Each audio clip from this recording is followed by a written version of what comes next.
kerja, kerjaan dosen. Kebetulan saya suka reptil, terutama iguana. Kebetulan saya breeding juga, sehingga hobi itu tidak hanya menghabiskan uang, tapi juga menghasilkan uang. Saya awal mula suka reptil itu coba-cobanya sih zaman kuliah. Itu punya ular, entah jenis ular apa, waktu itu juga karena belum tahu, tapi akhirnya mati.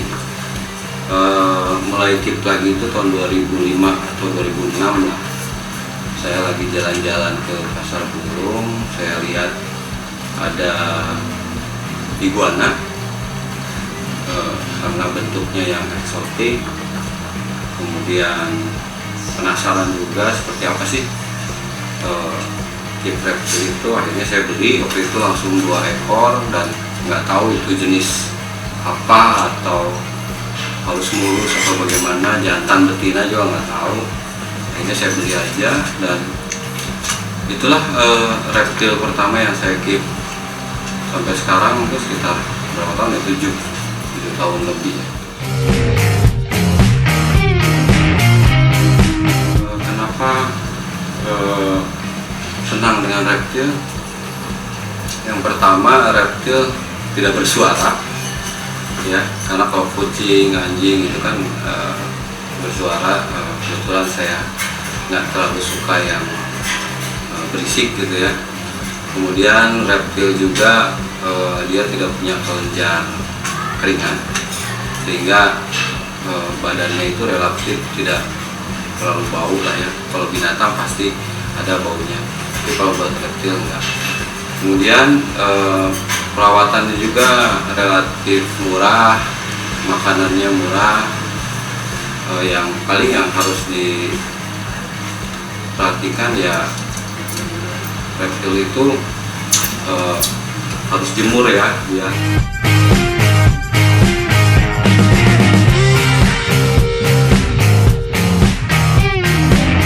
Untuk pemula, yang pasti dalam pemilihan reptil itu, hewan itu kan binatang hidup, awal dia harus aktif ya. Dalam arti aktif itu bergerak, kemudian kondisi badan sehat, mata, hidung, kuku semua jelas sehat, bersih, dan misalnya mata dan hidung nggak berair. Kemudian dalam pemeliharaannya nanti, karena reptil itu jenis hewan berdarah dingin, jadi dia perlu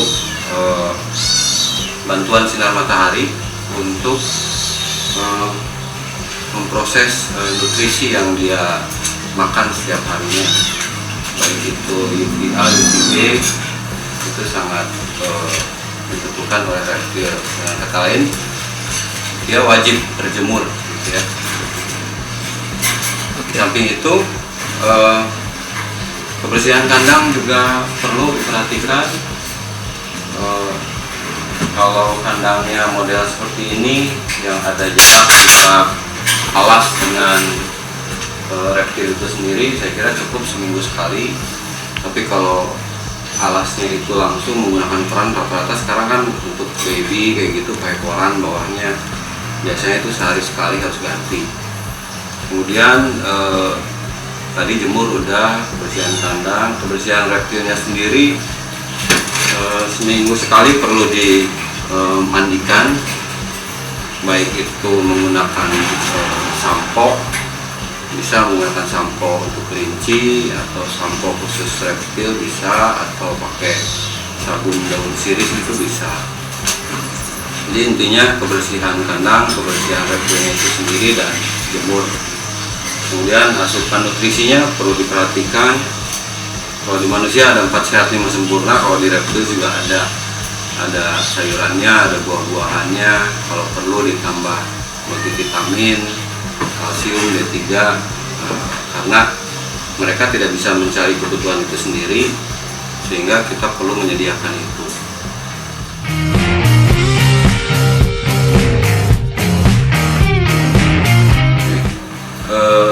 Iguana bisa dikatakan dewasa itu ketika berumur 2 tahun.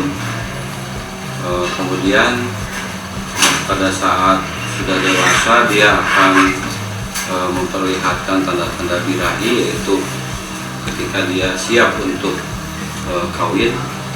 Kalau jantan dan betina sama, biasanya dia akan sedikit mogok makan. Untuk betina dan jantan biasanya ada yang sampai total nggak makan ya. Itu udah sebagai ciri-ciri dari iguana yang berbirahi. Kemudian biasanya awal tahun itu mereka mulai kawin. Nanti betina akan hamil sekitar 2 bulan, dan setelah 2 bulan itu dia akan pada saat mendekati musim hujan dia akan bertelur, dan di akhir musim kemarau itu biasanya telur akan mulai menetas. Pada saat iguana bertelur, kita harus perhatikan, tergantung kita akan membiarkan secara alami atau menggunakan inkubator.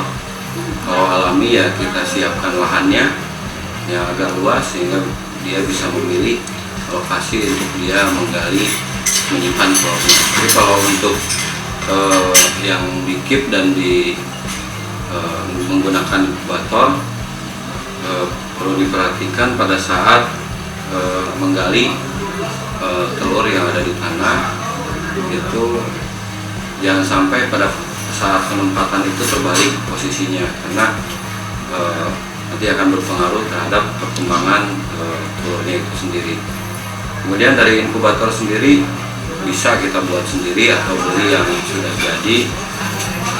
Kalau saya sendiri pakai kulkas bekas showcase, karena itu udah kedap udara, dan untuk cuaca tempat saya tinggal sendiri sudah sangat mendukung, sehingga tidak perlu ada tambahan pemanas ataupun pelembab.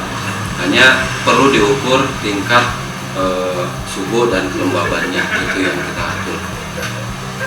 Kemudian nanti penanganan pertama setelah iguana menetas, yaitu kita biarkan sampai dia keluar sendiri, jangan kita ganggu, karena biasanya walaupun kepalanya sudah keluar, dia nggak akan keluar sampai cadangan kuning telur makanan buat dia itu terserap habis. Nah, pada saat sudah terserap habis itu dia akan keluar dengan sendirinya. Kemudian diet pertama untuk baby iguana itu adalah kotoran iguana dewasa. Mengapa? Kotoran iguana dewasa itu sangat baik untuk baby, karena di dalamnya masih mengandung nutrisi yang tidak diserap oleh iguana dewasa. Yang kedua, di dalam kotoran iguana dewasa itu pun ada bakteri pengurai baik yang akan membantu lambung dari baby iguana itu sendiri.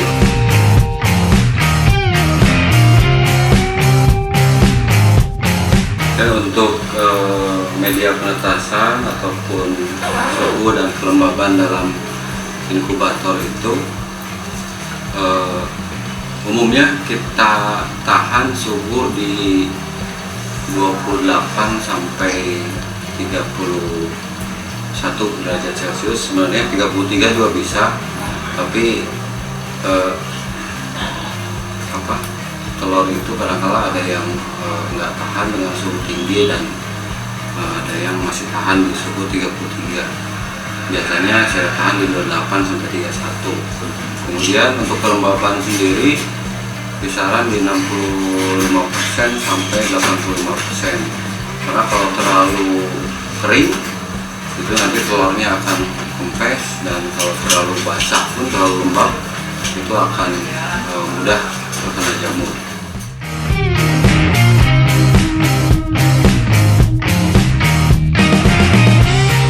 Pertama, cari reptil yang sehat, seperti yang sudah saya utarakan tadi di awal. Cari yang aktif, kemudian kondisi badan tidak ada yang luka, mata, hidung tidak berair. Kemudian persiapkan kandang juga sebelumnya, kandang jangan terlalu sempit untuk reptil karena akan membatasi ruang geraknya sehingga pertumbuhan akan terhambat.